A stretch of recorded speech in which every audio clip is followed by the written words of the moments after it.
The collapse of Call of Duty Zombies. Has the game mode that we've all fallen in love with over the years lost its identity and core elements that made it the traditional mode we all grew up enjoying with our friends? Are all our memories of what made zombies good just lost in the past, waiting to erupt as a nostalgic bomb in your brain as you reminisce about the good old days? As there's just not too many memories that can be made within a game mode that we no longer enjoy or relate to. This is the fourth part of my journey to find out what actually happened to Call of Duty Zombies. If you missed the others, then please feel free to check them out, starting with the birth of Call of Duty Zombies, where I dive deep into the creation of zombies, including the amazing people that invented this memorable mode. The next one covers how Black Ops changed zombies, and my latest dives into the most nostalgic game in the franchise. And thanks to the community, this vice is keeping zombies alive today.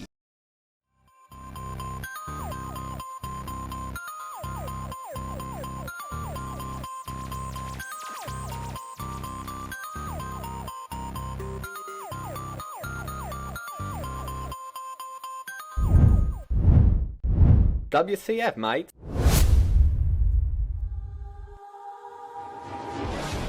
Oh look, it's me, but not quite as magnificent. Corky was now the creative director at Treyarch. He has worked with the team since Black Ops 1.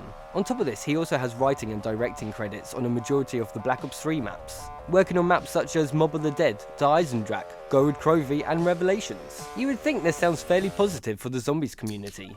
But bridges had been burnt within the erupting inferno of a mess that some would call Black Ops 4, being the catalyst that caused the downfall of COD zombies. With Jason gone and Treyarch in shambles, Corky stepped up to take control. Surely this one man, and his team like Kevin Drew, would be enough to save zombies and restore it to its full glory.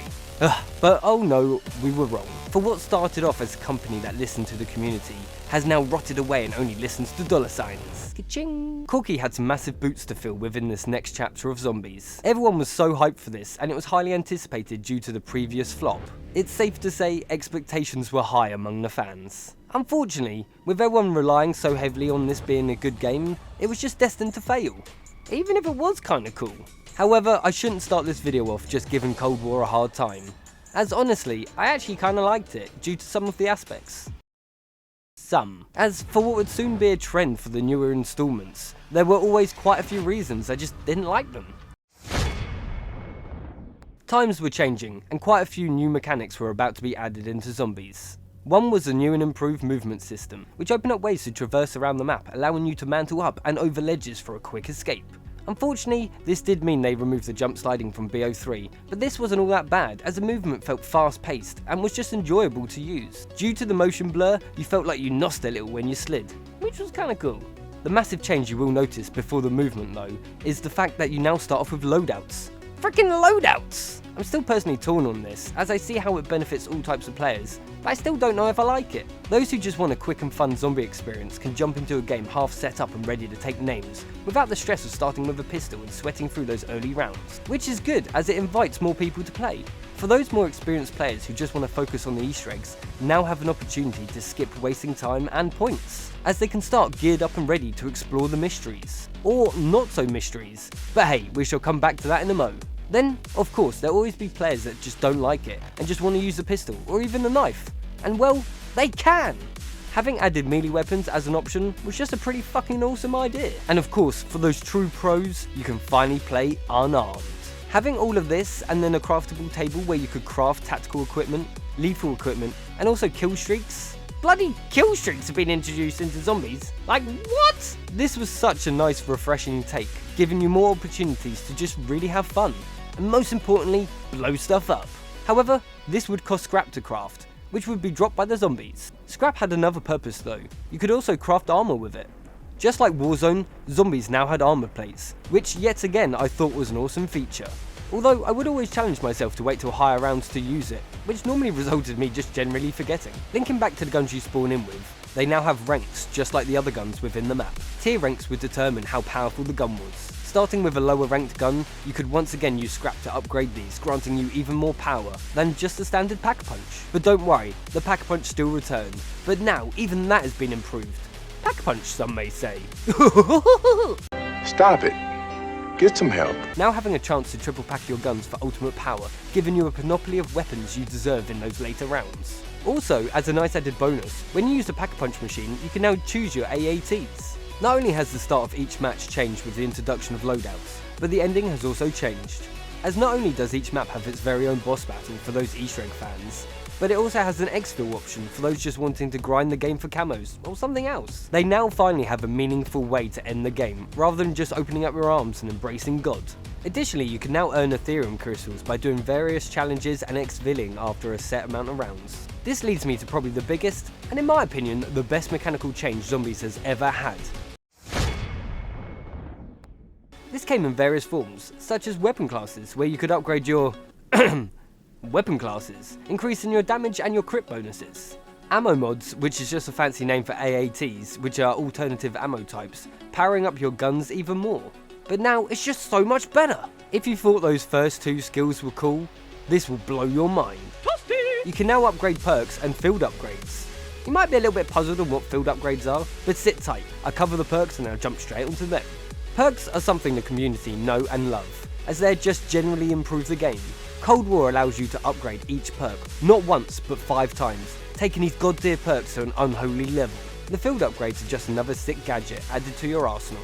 Selecting which one you can use when choosing a loadout from the start of a match. You can support your team with upgrades such as Ring of Fire that increases your damage, Healing Aura to heal and revive fallen comrades, to even having the ability to phase into the Dark Ether, hiding you from the enemy threats. This vast selection of upgrades granted the player a chance for replayability, as you now know there was a purpose to the grind, a purpose to push for high rounds, and now a purpose for our obsession.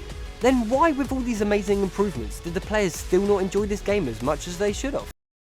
I don't know. Personally, I feel it's down to a few things. This includes the UI, the story, other mechanics, and just the general feel of the maps. The UI was okay, including zombie HP and your own damage output counter was a really nice touch. However, moving around to the top was just a weird change at first, but I think the community generally liked it. The map was one of the worst parts for a lot of people, as they either just didn't want it there or just wanted to move its location.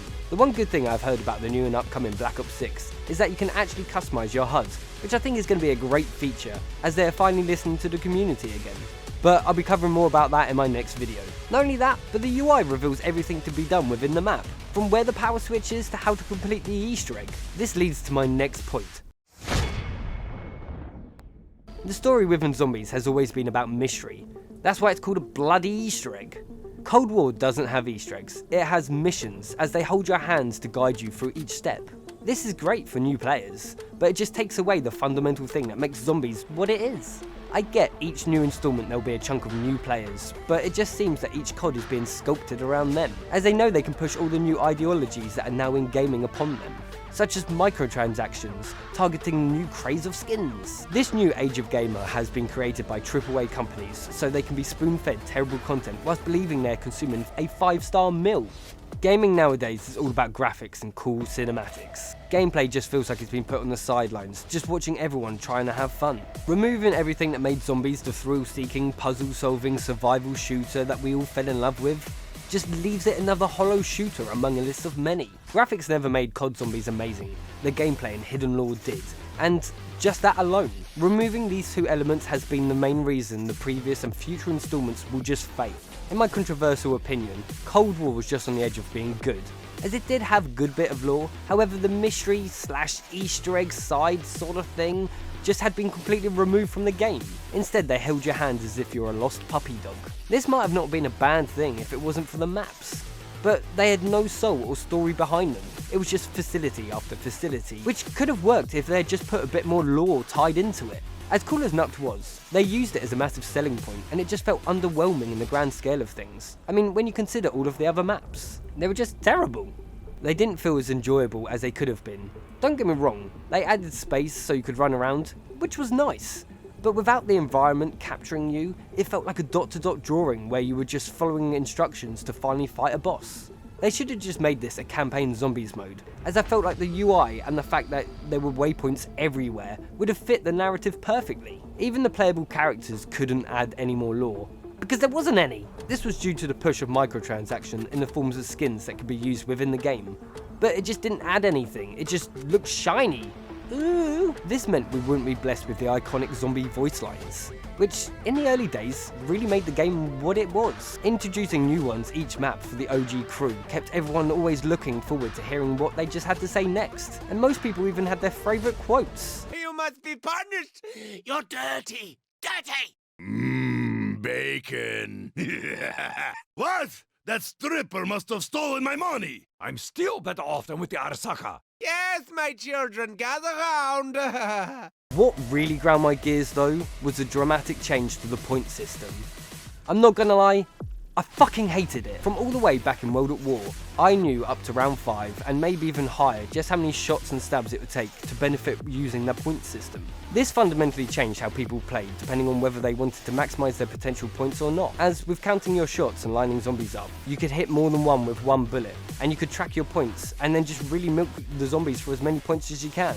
This would be so beneficial if you needed just a few more points to purchase something. Nowadays, you must get a kill before you can earn any points. I think this is just so stupid, as what happens if you die at say round 30 and you have no points? You're just screwed, leaving it almost impossible to claw your way back from the brink of death. As in the older games, you could just hoard around with a pistol, and before you know it, after peppering them with a few shots, you would have enough points to improve your arsenal. Whereas I find if you die in Cold War, it's just a nightmare to recover from. If you were unfortunate enough to have just spent your last points before you went down, this would become a thrillless slog. Being restricted to only being able to earn points per kill just becomes so stupid in this situation, especially if you're playing online with randomers and they're just papped and ready, just slaying every zombie before you have a chance to finish a single one.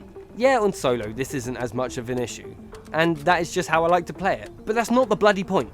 As a result of this, shotguns became the I've written new here, but I feel that only fits it so much better, as shotguns became the only method to use in zombies, as the main way to progress in this game mode is now just to get kills ASAP, and of course, shotguns have the power to do so. Yeah, I get it, shotguns were rubbish for points in zombies beforehand, but that is what made the game amazing. You had set weaker guns that you could use to farm for points, and then transition over to shotguns during the later rounds when you needed to pack more of a punch. Instead, Cold War forces every player to use shotguns, because if you're not, you're just at a disadvantage as everyone else will be using one unless they're grinding for camos. If you choose to use anything else, you're just allowing them to clean up all the kills and get all the points, and at this point, you might as well just be playing unarmed, as I feel you'd be more rewarded if you actually got some points. But I digress. Outbreak was okay. It worked well for the casuals and generally wanted to break from the zombies game mode because it just didn't feel the same. Then this worked. The open maps also worked well, but I always felt like they were just a little too empty. Warzone had been dominating at this point, and it was a sensible play to include a bigger style map to appeal to all those parts of the community. Yes, my wobbler coming clutch.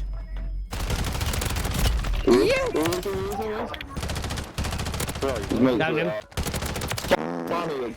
The main issue I found with Outbreak was the bloody annoying point system and the fact that everyone was using shotguns still. And well, if you can't beat them, you might as well join them. However, I don't really want to leave the Cold War section on a bad note, as to be honest, it was honestly the last good zombies game that we've got. So I just wanted to briefly mention the limited time Halloween and Christmas events that we got, which could reward you handsomely by getting you set up in those early rounds. This was just nice to see a bit of a goofy side of Call of Duty again, as they included custom models, and you could also become OP in just like round 1.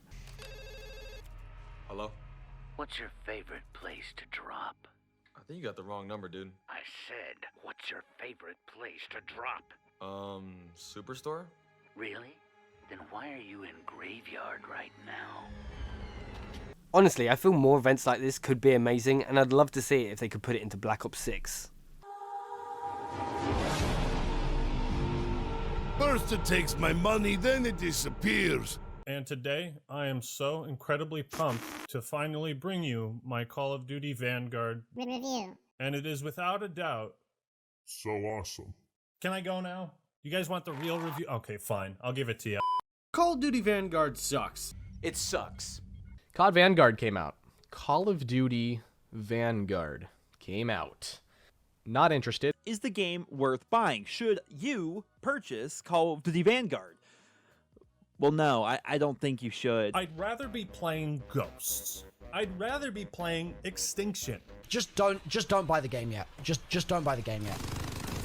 If you're buying it for zombies, just Just don't do it. And I'm sure the rest of y'all want to know, hey, Murder Show, so how are you liking Call of Duty Vanguard? Well, how do you like getting kicked in the balls? Because I'm having about as much fun playing Vanguard as a boy who went to the park to play with his friends, but just ended up getting kicked in the ball sack by the girl that he liked, because she ain't know how to tell him that she liked him back. What? Bro, what are you talking about, man? I'd take Exo Zombies COD World War II. I'd even hop on a match of Transit before I'd touch this abomination ever again. Hey, what's so wrong with Transit? This weapon will be useless without bullets. Due to yet another zombie flop, Modern Warfare 3 was developed by Treyarch in collaboration with Sledgehammer and High Moon Studios. Treyarch's main task was creating a zombies mode for Modern Warfare 3, making it the first Modern Warfare title to feature a zombies mode. Ooh! This new Modern Warfare Zombies is a signature cooperative experience that challenges players to team up with other squads to survive and fight the massive hordes of the undead in the largest Call of Duty Zombies map ever. So, keeping with the traditions, I see. Of course, this wasn't the case. This entire project was sculpted around the new big spending players within their most profitable mode, the Warzone kids. Yeah, I play Warzone too. Shots on both. One's down. The other one's swimming by me. Bashing! I can't bash because of the gas mask! No! Yes! Yes! Instead of sticking with traditions, they reused the Warzone map to try and attract a completely new player base. Which, to be honest, I do feel they did pretty well. However, for the OG fans like myself, we just couldn't enjoy this, and still, to this day, I've not completed Act 1. I mean, I just get bored within about 30 minutes. Yeah, I don't really know how to say about it. This is an open world game mode that limits the time you can spend within the open world, revealing it's a time-based extraction shooter without any PvP elements that actually makes them fun. Bringing us our first ever Call of Duty Zombies without any of the horde mode mechanics we've all known and loved. Just like Cold War, you can start off with a loadout, although they've spiced things up a little, allowing you to add perks and grenades. Now you can start any game with a full loadout of perks and guns, allowing you to pop in for an hour's session and just feel like a god among men. Well, unless you head into the harder zones, then things can take a turn for the worst. Due to the large scale map, they added difficulty zones, allowing for tier 1, 2 and 3 zombies, which will increase in speed and HP. Completing contracts in these harder zones will give you a chance to be rewarded handsomely. For such a vast map, I would have expected more bugs, and from what I experienced, the zombies AI worked really well. When interacting with them, their animations were great, and also the sound sounded fantastic. This side of the game just seemed flawless. Contracts are the main focus for objectives within this mode, ping-ponging you around the map as you complete tasks and upgrade your gear.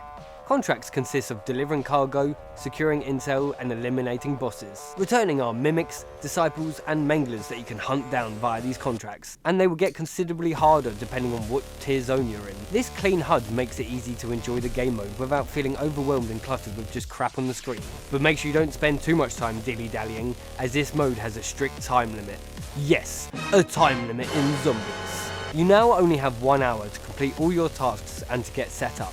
But on the plus side of this, you do have those loadouts that I mentioned, so you can now spawn in pimped and ready to just dive straight into your missions, or go and do the harder contracts in the harder tier zone.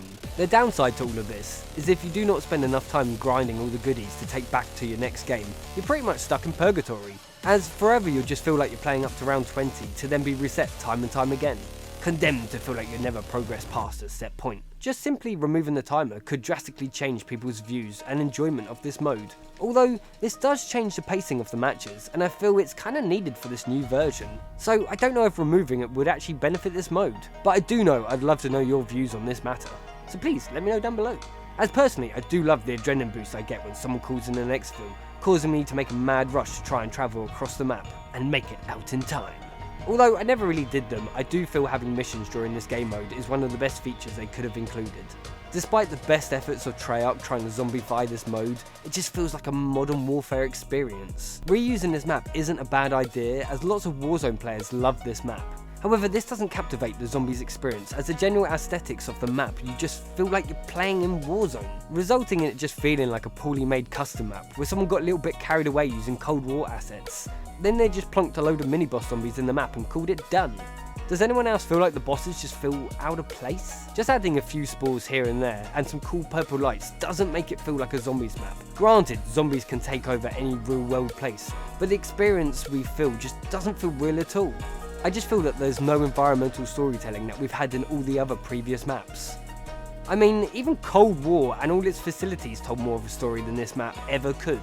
So basically, this is just a polished version of Outbreak and DMZ fused into one. That, I guess, is okay for the general player, but it will never captivate the true OG fans that made this game mode what it is today. If you're a round-based fan and that's all you're looking for, you're just not going to find the experience here. This now leads me to what the fuck has happened to Call of Duty Zombies. I mean, can we even call it zombies anymore? Well, I will sum this up in my final video on what the fuck happened to Call of Duty Zombies, which I've already started the script on and it shall hopefully be out very soon. So make sure you smash that subscribe button so you don't miss me summarising this entire series into one nice little present as we prepare ourselves for another installment of this franchise, Black Ops 6. Will you be pre-ordering it? Thank you so much for making it to the end, and hit that like button so I can reward myself with some delicious cookies. I'm gonna kill you.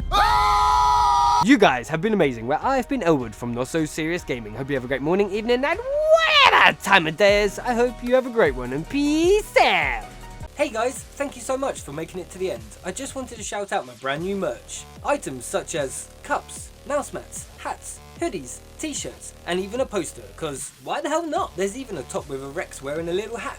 Click the link down below and check it out for yourself. I've also set up a Patreon for those who are asking to support me in another way. Of course, don't feel like you have to, and have a great day. The fuck was that?